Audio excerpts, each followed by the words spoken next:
పోలీసులు గేట్ దగ్గర ఏంటి సార్ వచ్చారంటే ఏం సమాధానం చెప్పకుండా తలుపు తీయండి అని రొప్పుగా మాట్లాడారు. చెప్పారా మాకు తీయండి అన్నది అన్నారు. ఒక్క నిమిషం సార్ తీస్తాను అన్న తీస్తానని లోపు సౌడాగా లేదంటే కేసు పెడతాను నీ మీద అన్నారు. ఒక్క నిమిషం సార్ మా సార్కి ఫోన్ చేసి తీస్తాను ఈ లోపు నేను వెళ్ళే లోపు వాళ్ళు వచ్చేసారు. లోనికి వచ్చి మెడబడుతున్నారు. ఈ లోపు 102లో ఏదో హార్డ్ డిస్క్ గురించి ఏదో మాట్లాడుతున్నారు.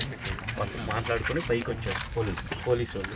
పైకి వచ్చిన తర్వాత 102 దగ్గరికి తీసుకెళ్ళమన్నారు. 102లో తాళం లేదు సార్ మన దగ్గర, వాళ్ళు వేసుకుని వెళ్ళిపోయారు. మా దగ్గర అయితే ఏం లేదు.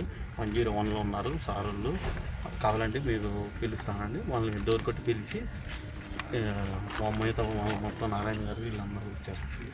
నన్ను మెడబట్టుకొని పైకి తీసుకుని మిమ్మల్ని కూడా బెదిరించారు. కేసు పెడతాం పైకి వచ్చి వేరే దేని గురించి అనేది మాకేం చెప్పాల. తర్వాత పైకి వచ్చి ఎంక్వైరీ అని చెప్పారు సార్. ఎంత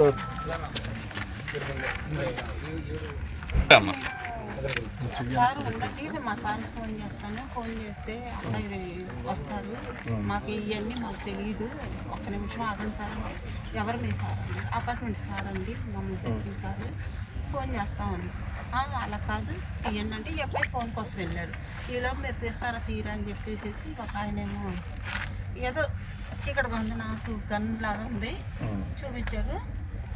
ఇంకోసారేమో తెత్తావా తీవా అన్నారు. నాకు చేయి బాగాలేదండి, నేను గేట్ నెట్టలేదు, కావాలని చూసుకోండి. అబ్బాయి ఫోన్ లాగేసుకున్నారు. గబగబా దూకొచ్చేసి ఒక ఆయన ఏమో నెట్టుకుంటూ వచ్చి అబ్బాయి ఫోను అబ్బాయిని ఇలా మెడ పట్టుకొని ఈడ్చుకెళ్ళారు పైకి. నాకైతే కంగారు వచ్చింది, మాకు తెలియదు కదా సార్. యూనిఫామ్ లో వచ్చారా, సివిల్ వచ్చారమ్మా? యూనిఫామ్ లో ఇద్దరు సివిల్ సార్, ఇద్దరు ఎస్ఐ గారు, సిఐ గారు డ్రెస్సులో వచ్చారు. డ్రెస్లోనే వచ్చారు, నాతో మాట్లాడే డ్రెస్లోనే ఉన్నారు. సిఐ అన్నారు, మాకు సిఐ అయ్యే మాకు తెలియదు సార్, మేము ఏదో వాచ్మెన్. మా అబ్బాయి కూడా డైలీ ఉండరు, వాళ్ళు ఉన్నాడు కానీ డైలీ ఉండరు, ఉండేది మేము ఇద్దరమే. ఈ అబ్బాయి వాళ్ళు ఉన్నాడు, క్యాంపులకి వెళ్ళిపోతాడు, ఉండడని కూడా చెప్పాం. ఏం పని చేస్తాడు? కరెంట్ పని చేస్తాడు సార్ అన్న.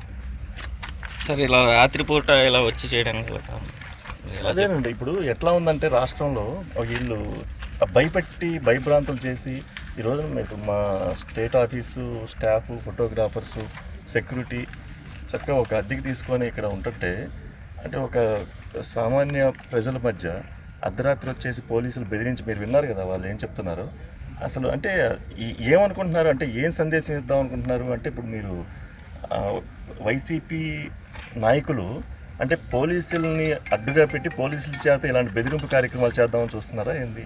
మేమైతే చెప్తా ఉన్నాం, దేనికి దడవాల్సిన అవసరం లేదు. మేము నిజాయితీగా, మా అధ్యక్షులు పవన్ కళ్యాణ్ గారు ఎంతో నిజాయితీగా ఈరోజు రాష్ట్ర అభివృద్ధి కోసం ఆయన నిలబడిన తీరును చూసి మీకు అప్పుడే అపజయం తాలూకా ఆనవాళ్ళు మీకు కనపడి భయపడుతున్నారు. ఇది మేమైతే చాలా తీవ్రంగా ఖండిస్తున్నాం మంగళగిరి నుంచి. ఇది అంటే సందేశం ఏంటంటే, రాష్ట్ర నాయకులు అంటే మా అధ్యక్షులు పవన్ కళ్యాణ్ గారి సెక్యూరిటీని, అంటే మీరు సెక్యూరిటీ కానీ లేదంటే ఫోటోగ్రాఫర్స్ కానీ అందరూ ఇక్కడ చక్కగా భోజనాలు చేసి చక్కగా వాళ్ళు క్రమశిక్షణతో ఉన్నారు. మరి మీరు ఏమి సందేశం, వాళ్ళని సెక్యూరిటీ గార్డులను వాళ్ళని మెడపట్టుకొని ఆడవాళ్ళని చూడుకోకుండా మీరు బెదిరించేసి అర్ధరాత్రి అసలు చాలా దారుణమైన దమనకాండ మీరు చేస్తూ ఉన్నారు ఇక్కడ. మేము జగన్మోహన్ రెడ్డి గారు ఒకటే చెప్తా ఉన్నాం, ఇది చాలా తీవ్రంగా పరిగణిస్తూ ఉన్నాం. మా జనసేన పార్టీ మేము చాలా తీవ్రంగా ఖండిస్తూ ఉన్నాం అన్నమాట దీన్ని.